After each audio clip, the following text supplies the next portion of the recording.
Parents always called me the family failure. After years of no contact, they tried to kick me out when I showed up at my grandpa's 80th birthday party. Growing up, I always felt overshadowed by my older sister, Megan. She was everything our parents seemed to value: academically gifted, disciplined, and consistently earning perfect grades. Megan had a natural focus and drive that made her seem almost flawless in their eyes. Meanwhile, I was the opposite in so many ways. I struggled to focus in school, procrastinated on everything until the very last minute, and was constantly forgetful. It wasn't just academics, either. These challenges spilled into every other area of my life, leaving me feeling like I could never measure up. I didn't understand why I was the way I was, and honestly, I just thought I was lazy or incapable. It wasn't until much later in life that everything finally clicked for me. Elle had ADHD. The diagnosis was a revelation. Suddenly, all the struggles and frustrations from my childhood made sense. Every symptom I'd wrestled with, from my inability to concentrate to my chronic procrastination, fit perfectly into the ADHD framework. With the help of medication and other tools, I've been able to turn my life around and approach things with a sense of control I never knew was possible. But back then, as a child, there was no diagnosis, no understanding, and no support. All my parents saw were my shortcomings. For context, my parents are both incredibly accomplished individuals. They're high-achieving academics, widely respected in their fields, and they hold prestigious positions at work. Naturally, they expected the same level of excellence from their children. They wanted Megan and me to be the most successful people in any room. Megan, of course, lived up to those expectations effortlessly. I, however, was the troublesome child. In their eyes, I wasn't working hard enough, wasn't disciplined enough, and wasn't good enough. They frequently compared me to Megan, their golden child, which only deepened the divide between me and my sister. Those comparisons hurt more than they likely realized, making me feel like there was something fundamentally wrong with me just because I was different from her. Megan didn't make my childhood any easier either. Because we studied at the same school, it often felt like I could never escape her shadow or her judgment. If I didn't finish my assignments on time or got into any kind of trouble at school, she would yell at me. She'd go on and on about how embarrassed she was to have a loser sibling like me. Those words cut deep, especially when they came from someone I was supposed to look up to. At home, Megan would tattle on me to our parents for the smallest things, like hanging out with my friends instead of studying. She was constantly looking for ways to prove to our parents that she was the better child. I think part of it stemmed from the fact that, unlike me, Megan didn't have any friends.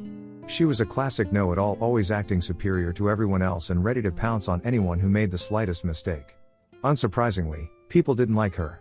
She isolated herself, and instead of being introspective about why, she doubled down on her condescending attitude. Despite her flaws, my parents absolutely adored her. They never once called her out for her behavior or encouraged her to be kinder or more humble. Instead, they celebrated her as if she could do no wrong. They bragged about Megan constantly at family gatherings, at work, to neighbors, to anyone who would listen. Every year, they threw these extravagant birthday parties for her, complete with fancy decorations, guests, and expensive gifts. They made it clear they felt Megan deserved to be celebrated because, in their words, she was the one good thing to come out of their marriage. Can you even imagine hearing your parents say that about your sibling as if you're nothing in comparison? Meanwhile, my birthdays were almost an afterthought. There were no parties, no excitement. Every year, I received the same predictable gift: books. And not the fun, imaginative kind of books that kids might actually enjoy. They were always educational books, the kind that screamed, "You need to work harder." When my sister graduated from college, it was a monumental moment for my family. She got into one of the top universities in the country, and my parents were absolutely over the moon. They couldn't stop talking about her achievements, boasting to anyone who would listen about how proud they were of her. 2 years later, when it was my turn to graduate, the situation couldn't have been more different. I didn't get into a prestigious university like Megan. Instead, I got accepted into an average university compared to hers, one that didn't hold the same weight or prestige in the eyes of my parents. Their disappointment was palpable. My dad didn't even try to hide it. He told me outright that he had no hopes for me anymore. He said he just wanted me to be gone from their lives because he was too embarrassed to even tell our relatives where I was going to college. Those words crushed me. To hear your own father essentially disown you, all because you didn't live up to some unrealistic standard, is something I wouldn't wish on anyone. My parents called me the black sheep of the family, saying they regretted having me and that raising me had been a waste of their time and resources. Megan also made it clear that she felt disgusted by the idea of me attending the college I had chosen. She told me that even though she didn't expect me to reach her level of academic excellence, I should have at least tried harder. Her words stung. To them, my best was never good enough. I was so hurt by their words and their attitude that I made a decision then and there. If they truly felt this way about me, if they genuinely believed I wasn't worth their time or love, then I would do them a favor and cut them off. I wasn't going to stay in an environment that only tore me down. I promised myself that I would carve out my own path, no matter how hard it might be, and that I wouldn't look back. Going to college was a whole new chapter for me, but it came with its own challenges. I had to take out an education loan just to afford it, and I also picked up a part-time job to support myself. Balancing work, studies, and managing my ADHD was incredibly difficult. There were moments when I felt like giving up, but I didn't. For the first time, I was surrounded by people who believed in me, friends who were supportive and encouraging, who saw my potential instead of my flaws. With their help and the right medication to manage my ADHD, I started to build a life that felt meaningful and fulfilling. Today, I am an AL Solutions architect working at a top multinational corporation. For the past 9 years, I've had zero contact with my parents or my sister, nor have I kept any tabs on their lives. I have worked hard to distance myself from that part of my life because it brought me nothing but pain. I usually avoid family events altogether to steer clear of any chance encounters with my parents or Megan. However, this time was my granddad's 80th birthday party. He personally called and begged me to come. I had not seen him in such a long time.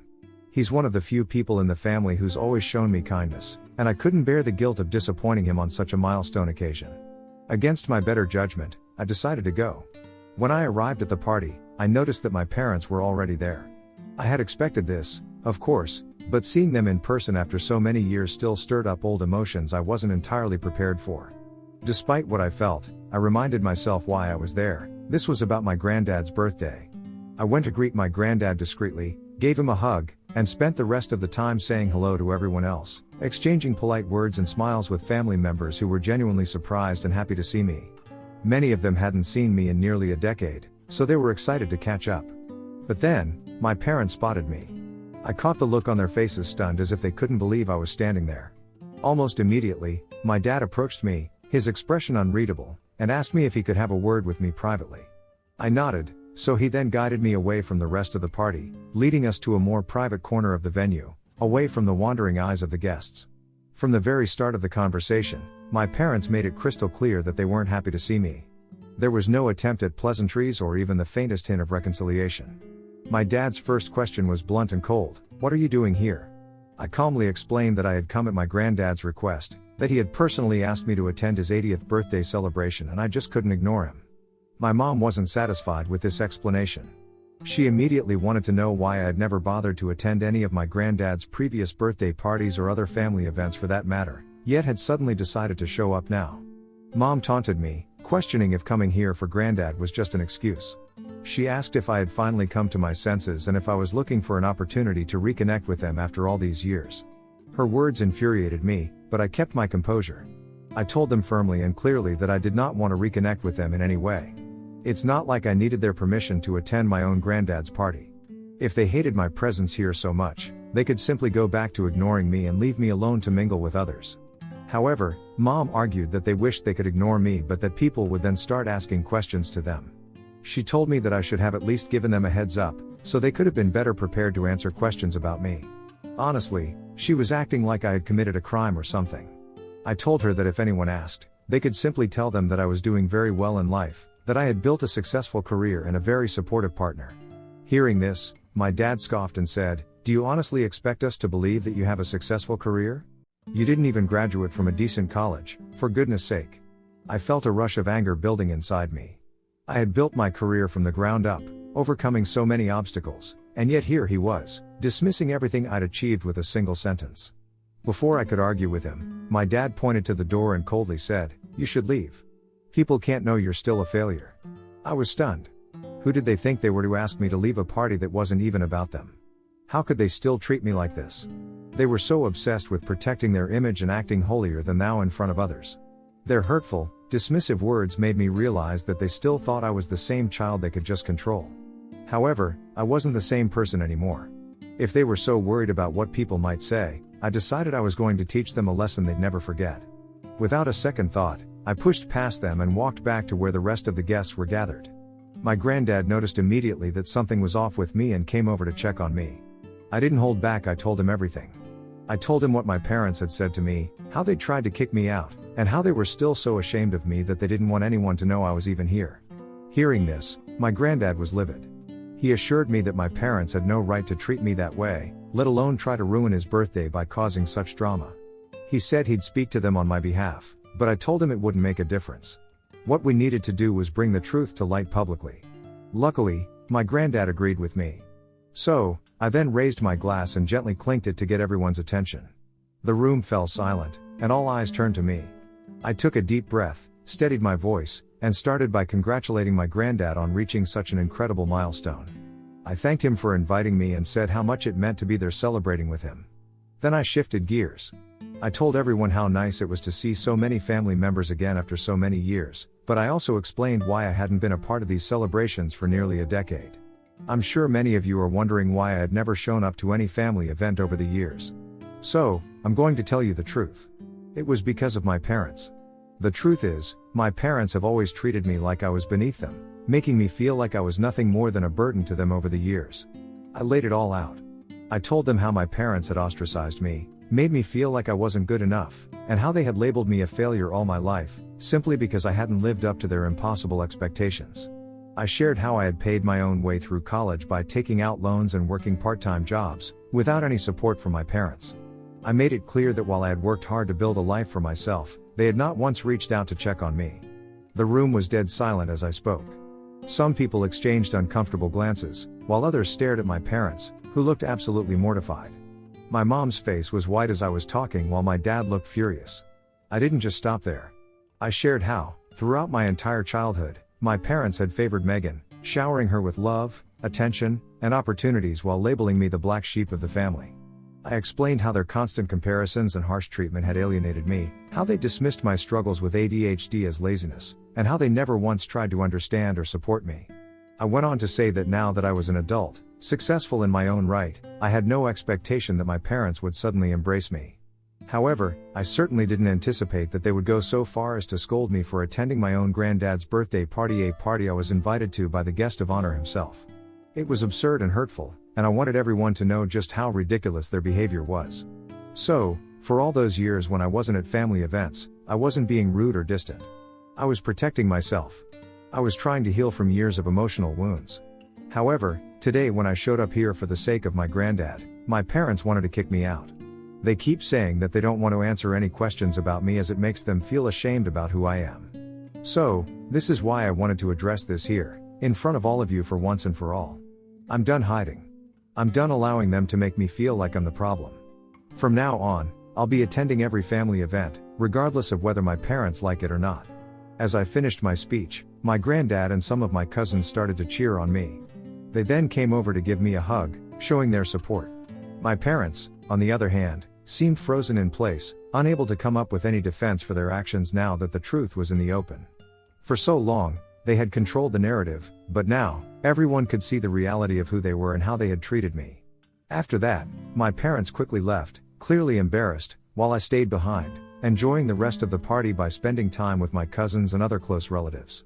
In the days that followed this incident, several relatives have reached out to me, expressing their support and commending me for speaking my truth. Some say it took real courage for me to stand up for myself and call out the unfair treatment I had endured from my parents for so long. A few have even apologized for not recognizing what I had gone through earlier or for not reaching out to me sooner. However, not everyone agrees with how I handled the situation. A handful of relatives feel that I should have kept the matter private, arguing that I went a bit too far by exposing my parents publicly and humiliating them in front of the entire family. So, Reddit Ida? Update 1, I must say, all of your comments have been incredibly kind. I'm genuinely overwhelmed by how many people have reached out to check on my well-being. For everyone asking, I'm doing okay mentally. All throughout my childhood, I became accustomed to my parents treating me like trash. It was painful, and I carried that hurt for so long, but as I've grown, I've learned to stand up for myself.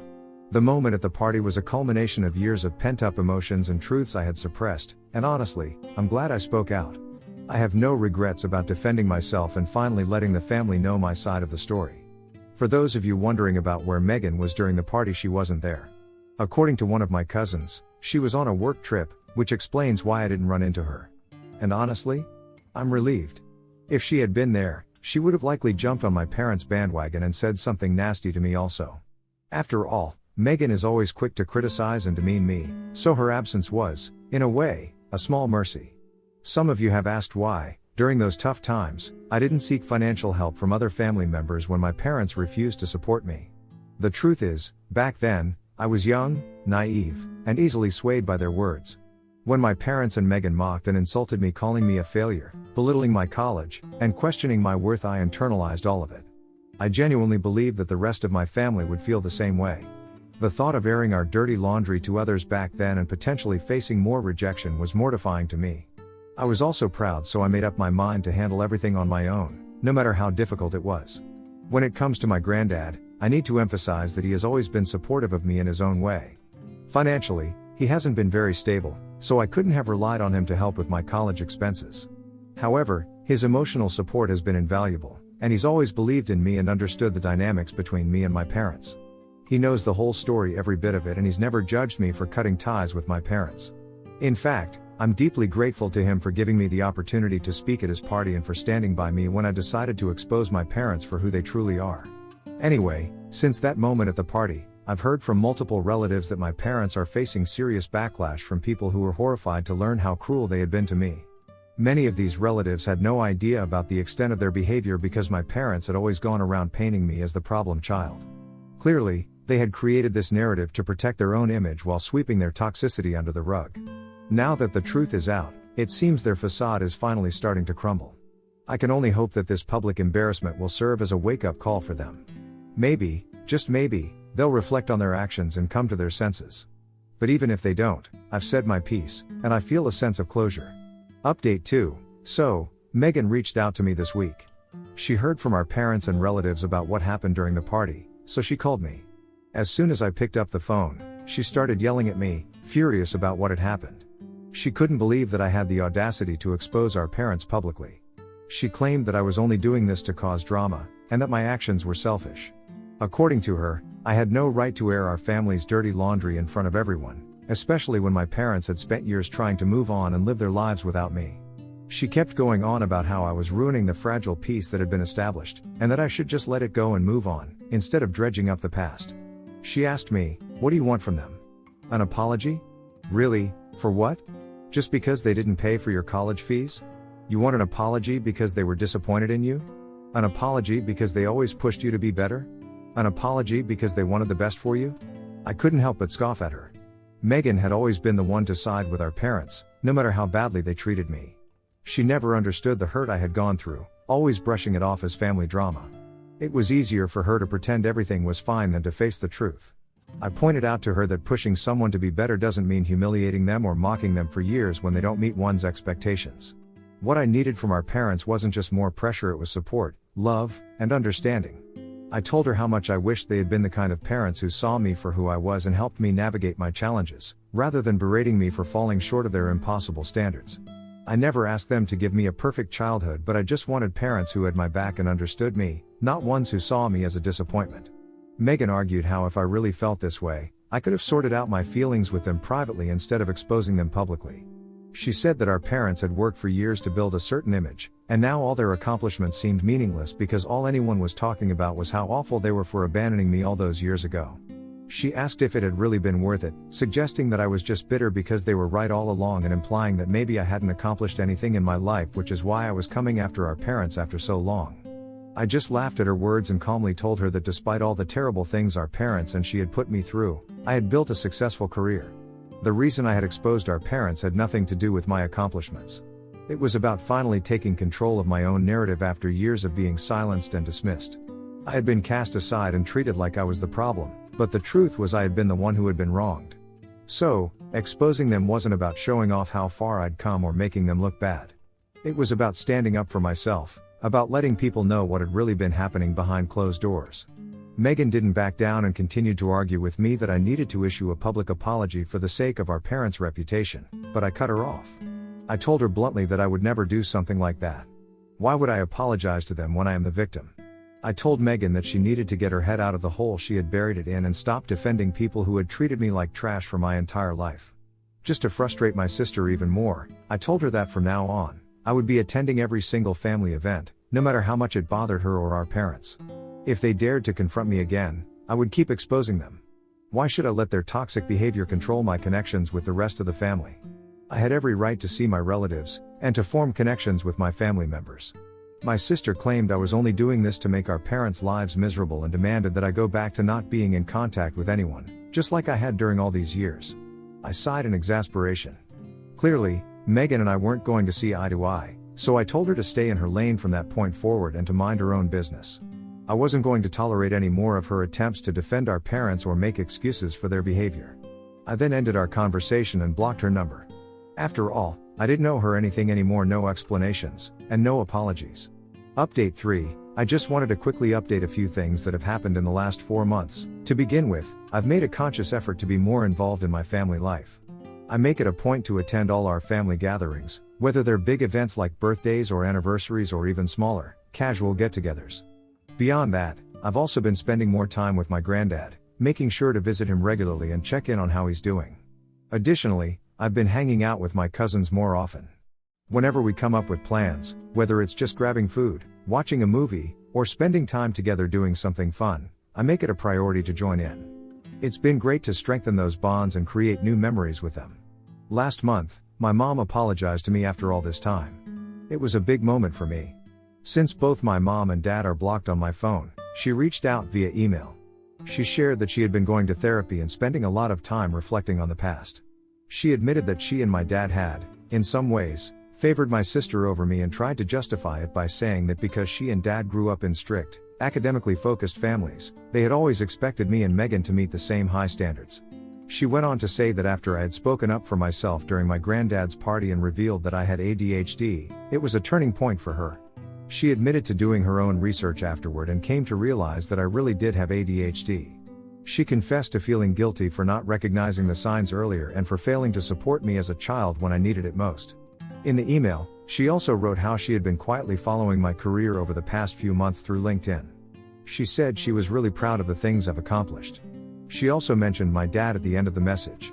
While she said he is aware of my achievements too, she acknowledged that he's a very proud man and will probably need a little bit more time before he's ready to come around and offer his own apology. Honestly, I'm still shocked that my mom wrote all of that to me. If only she had been this understanding while I was growing up, my childhood could have been so much different. That said, despite her email, I haven't unblocked her or my dad. I'm still not ready to forgive them.